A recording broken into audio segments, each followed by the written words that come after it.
beginning of your journey. So it Mhm. seems like you were destined to play basketball. Both of your parents played in college. Tell me what some of your earliest memories, or maybe even just your favorite childhood memories of playing the sport. I mean, I've had a lot of early memories of basketball, but I would say one of my earliest is going to the gym with my dad. He would actually be playing, but it kind of wasn't for long until it kind of transitioned to him working me out more. But I would go to the gym with him, and he'd be going playing runs 5-on-5, and I'd just be on the side watching. And that's kind of my earliest memory of basketball. And yeah, just basketball being instilled, especially from my mom playing too as well. She was there, and kind of just basketball always being around has been the thing. Yeah, you also played soccer up until high school. When did basketball kind of become more serious for you? Mhm. Well, not up until honestly until high school. I played both until my junior year in high school, and ultimately chose basketball and had my first Division One offer from that. And I was like, I kind of want to be serious and then do some serious with this. So uh, basketball kind of took the leeway from there. You weren't really heavily recruited up until your senior year. What was kind of the thought process around that time? Were you like, I'm going to play basketball in college by fire or by force, or were you kind of just like, whatever happens, happens?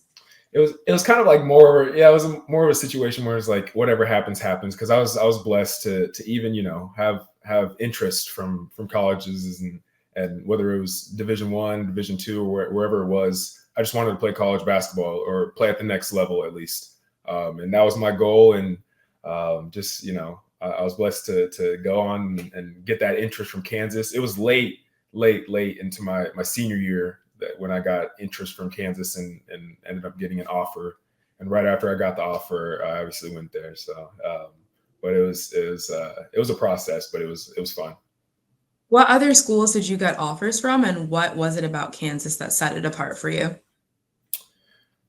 It was a bunch at one time. So once everyone, or like once all the other schools started finding out that Kansas offered me, it was like they just started flooding with interest. So it was like Oregon's and Oklahoma State's, but it was really down to yeah, Oregon, Oklahoma State, Wisconsin, and Texas A&M. I believe there was a bunch, but no, there's a lot at one time. That's all I can remember. And but I'm glad I made my decision to go to Kansas.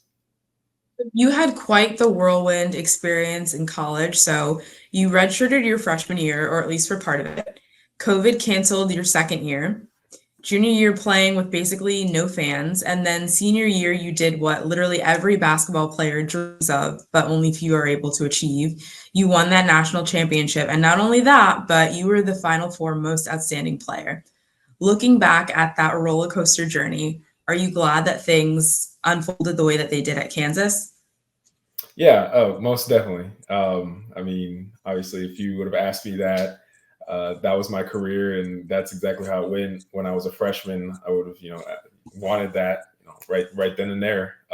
It was amazing. My time at Kansas, was nothing but amazing. For my coaches, all the teammates that I played with, and obviously the fan support that you get there. I mean, that's one of the reasons that I went there, was just from the fan support, and the amount of support you get every single night. Not only just being there as an athlete, but being there on the basketball team as well. Going back to that championship moment, there's a video of you sharing a special moment with your family on the court after the game. You're crying, your mom is crying, your sister's crying. I was watching the video and nearly crying. But you will have that experience, that title for the rest of your life. What does that mean to you? Uh, it, it means the world to me, and it means the world to me because I know it means a lot to everyone that loves me so much, and everyone that's put so much and sacrificed so much for me to get to this position. I know it's for them, and they know it too, and that's really all love, and that's really for the love of the game, and where it comes from, my parents, and kind of just instilling it from a young age, and not even knowing what I was going to do, and getting to that point. obviously they were surprised and shook in that moment, just like I was. So that was all all those emotions coming out. Oh, I love that. So not too long before that, but you actually declared for the 2021 NBA draft at the end of your junior year, but then ended up withdrawing. Where do you think things would have been career-wise for you if things went as you initially planned? I feel like I would have been. I mean, obviously, another year in my belt in the league. I feel like I still would have been in the league. Different positioning ways, but still working the same way and working my way up wherever it is and wherever I ended up that year. But obviously, my decision to come back to Kansas was probably one of the better decisions that I've made. So. A year later, you were the 14th overall pick in the 2022 NBA draft, selected by the Cavs. First off, your suit was fire. Loved it. But take me back to draft day and all of the emotions that you experienced that night. Well, draft day is obviously, I mean, everyone's like, spotlight, highlight day, and it is, and everything that's been said about it. But I mean, it was just an overwhelming day. Went by very fast. It felt like a little bit, but when you're sitting there at the table, there's so much, nerves, and you get so anxious sitting there, and you kind of know your name is going to be called. Obviously, being invited to the green room a little bit. You're sitting there and you're kind of just waiting pick after pick, and you really don't know. I had no idea sitting there that the Cavs would draft me at 14 or anything. I kind of knew my ranges, but I just wasn't sure. And I was sitting there with my agent and my family around the table, and everyone was relaxed though. Everyone was still tense, but relaxed at the same time because my agent was kind of reminding us, you're going to be in the NBA, you're going to get drafted, and the team's going to love you. So. Obviously, it was the Cavs. Didn't even play for them, but that kind of set my NBA career in motion from there. Looking back, do you have a favorite moment from that night aside from obviously getting drafted? Favorite moment, I think just being around my friends and family after the draft night and all the media and all that. You go through a whole roulette of media. And after that, you kind of come out and your family's there, and you kind of just get to celebrate with them. And we got to celebrate all night. And the next morning, it was my parents and my sister and we got on a private jet to Cleveland. So it's like an amazing experience. Obviously, a whirlwind of emotions in such short time, but it was really fun. In third grade, you wrote an essay where you said that you basically wanted to be an NBA player when you grew up. You're actually living that dream now. When you think about that, what does that mean to you? I mean, I even till now, I mean, I feel like every day I kind of stop and sit in this moment and kind of sit in this present moment, being like, wow, I'm in the NBA and this is the best job ever. And, I'm thankful and humbled to be in this position, but not only to just go out every single night and compete and play the sport that I know and that I love to play. It's nothing but amazing. So. Do you remember that essay, and can you recite it from heart? No, I don't remember that. What have you learned from your first 2 seasons in the league, and has your experience so far been what you expected? I mean, obviously, I've learned a lot. This being year 3 and being with my third team, obviously, it's happened, very fast, going from one team being traded to another, and then playing there for a few years, and then being traded mid-season. But what I've learned from it is really to always be ready, no matter what. Like I said, opportunity are one of the biggest things in this business, in this game, and or opportunities will come, whether you're a two-way or a lottery pick. Your opportunities will come and go, and you just have to be ready for them. So I think just always being ready and always being prepared in this job, in this profession, is the way to do it. So. For the people that aren't familiar with your story, you were drafted by the Cavs, traded to the Jazz, and then traded to the Raptors in February. Are there challenges that come with those transitions? And so what are they? Yeah, I mean, challenges of obviously, moving to a different city, having to pick up everything, at a means notice and move to a different city is hard, especially during the season when you're playing games. But both teams make it easy and make the transition easy. And um, obviously, it's your job to play, so you kind of just, you go to a new team, you meet the new team, some guys, maybe you don't know anybody. Usually, people. Usually, it's in the NBA. You know people by now. You played against someone or you played with someone, so it's kind of like a family in a way where you go to a different team and you may know more people there from the team that you just came from. So it's a really cool thing at the same time as well. Are there any players specifically that have kind of taken you under their wing? And if so, who are they? I mean, obviously, we got a lot of young guys on our squad, but obviously the vet that I came to Toronto with, Kelly Olynyk, he's kind of been a good voice for me, even in Utah when he was there with me. Um, Garrett Temple, he's kind of been the OG, the vet of the team, even before I got here. But he has a really good presence in our team, and obviously, young team, you kind of are, kind of building chemistry here and there, but him being there and him being solid in that spot is good for our team and will be good for us this season. Yeah, you mentioned that this is a young team. What's the conversation in the Raptors locker room like as we head into this upcoming season? What's the focus of this group? I mean, just competing every night, going out, whether it's non-conference, conference game, playing the NBA Cup game, whatever it is, we're just going out to compete every single night and win. We put a lot of work this offseason together as a team, a lot of work that other teams really wouldn't do. A lot of guys getting together and sharing that bond, and I think it's going to pay off in the long run of this season. So I'm excited to see it all play out, and yeah, I'm ready to get going.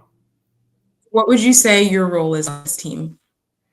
Really to be, the energy guy, be the energy guy, be the defender. I think covering the best, or the team's best player or the best matchup every single night is something that's drawn upon me, and I'm always stepping up to that challenge, and it's really fun every single night to do that. So I'm looking forward to doing that, and also just being aggressive offensively. I think there's a lot to my game that people still haven't seen, and I'm looking forward to showing that just by the style we play. What are some of those things that people haven't seen? What's the best part of your game? I think my ability to shoot the ball, and also to cut and be a threat at the rim. What are some things that you worked on this off season? What did it look like for you? I mean, I think really everything in my game. My handle, my shot most importantly, but finishing at the rim and also playing out of different actions within our offense. So I think that's something that's obviously going to help me, form into this new offense, into this new team that I joined recently in February. So it'll be fun. Are there any players that you looked up to growing up that you mirror your game after now? And if so, who? Mm, a lot of guys. I mean, I grew up watching a lot of KD.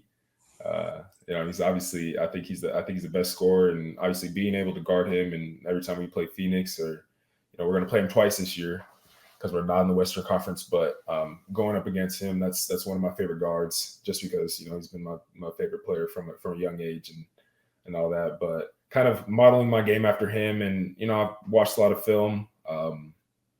There's a lot of other guys to model your game and pick and choose from, but I like Kevin Durant the most, I'd say. Have you gotten a chance to interact with him off of the court at all? And if so, what has that been like? I've met him actually. I don't know if he probably remembers this, but I met him a few times when I was younger. I met him one time after a preseason game in Kansas City when they played the Heat, and then another time at Peach Jam when I was playing for Mocan. Uh, actually, when I was in high school. So Awesome. No matter what team you're playing for, there's a Nigerian last name on the back of your jersey, which means that you have so much love and support worldwide. Have you experienced that? And if so, can you share what that's like? yeah, I mean, I think being Nigerian, and that can attest to everyone. all the other Nigerians. You walk around with a sense of pride being Nigerian and knowing where you're from. I think that's something that really shapes all Nigerians, but something that's really shaped me. I had the chance to go back. So my dad has 11 brothers and sisters that all still live in Nigeria. I've met them all, met some of them, but I haven't met them all. And 6 years ago, I got to go over and meet them all. And I was there for about a week and a half, but it felt like I was there for way longer. And meeting all my family and experiencing that really changed me and, made me more aware of, perspective and, being grateful for everything in life, all the opportunities and everything that I've gotten. It's from my background. It's from them. So always attesting and showing love to my Nigerian side, and obviously having that sense of pride is who I am. I love that. Where in Nigeria is your family from, and have you been back since? No, I haven't been back since, and my family's all in Abuja. Okay, awesome. What does your name mean, your Nigerian name mean in Idoma? Is that the tribe your family's from? Yeah, Idama tribe. It means king of children. So, what was it like growing up experiencing the best of both worlds in a Nigerian American household? I mean, it's I don't know. It's kind of, everyone has like you see like the Nigerian dad memes, and literally it's like a true thing, like the Nigerian dad memes where, with the remote and the flip flop or the flip flops, or the fufu or the pounded yam, or just the different smells in the houses. That's just kind of how it is, growing up. But I love it, and obviously I'm gonna carry that tradition on in my family, and cook African food and instill them and take them back to Nigeria. And I want to go back to Nigeria either next summer or the summer after that. But obviously just be in touch with that. What are some of the values and traditions from your culture that have made you into who you are? I mean, obviously you just being humble. Like I said, just coming from a humble background, coming from, my grandparents, are still alive, still healthy, and praying to God and thankful every single day of their lives, and that's how they live their lives, and every single day it's been consistent, and I want to live my life like them, and so that's how it is. How would you say that you stay connected to your culture? Just keeping in touch with them. I keep in touch with my uncle. He's over there, and he still watches all the games, and he's always texting me after and reaching out after watching all my games, and they stay up to whatever time is there. It's usually like early in the morning. They have to wake up and watch, but they're always watched and tuned in. I love that. All right, I've got a lightning round themed for the culture group of questions for you. Ready for this? Okay. Yep. Afrobeats or Mapiano? Afrobeats. Name your top 3 Afrobeats artists of all time. Wizkid, Davido, and Burna Boy. What Afrobeats or a Mapiano song have you had on repeat as of lately?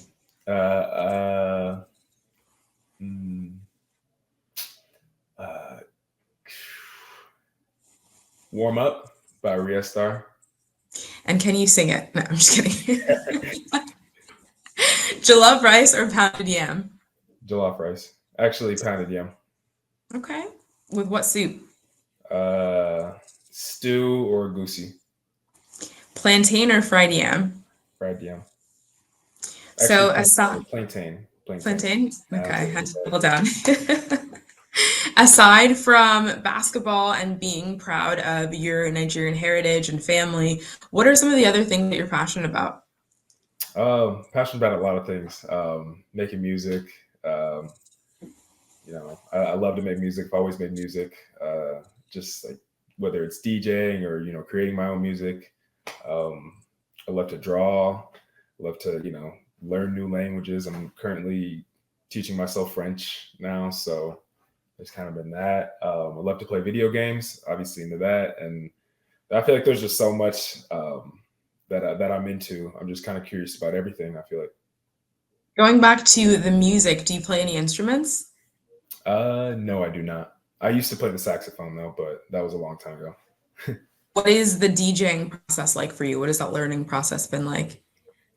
It's kind of like, how I make beats. So when I make beats, I've kind of taught myself, like I've been learning for since I was like 13 or 14 on FL Studio. I kind of just taught myself, like, you know, making this or messing around, and just like trying new things and figuring things out on my own. But I'll watch YouTube videos here and there, but I don't rely on kind of someone else teaching me. I just kind of go by myself. And that's kind of how it's been. And I make my beats a certain way. So it's kind of different than how people would traditionally make it. So when I DJ, I kind of feel like it's the same thing. I'm mixing and doing things my own style. And, everyone has their own style and their own way of doing things. So I just, I love music though. I love that. Where can fans find your music if it's out anywhere? Well, I'm actually gonna start a TikTok beat page here soon. That's in the works, and then I have a SoundCloud with a few beats on it already. Okay. My SoundCloud is the same as my Instagram, so Awesome. got a few beats. Well, Ochai, thank you so much for your time today, and I wish you the best of luck as we head into the upcoming NBA season. Thank you, appreciate you.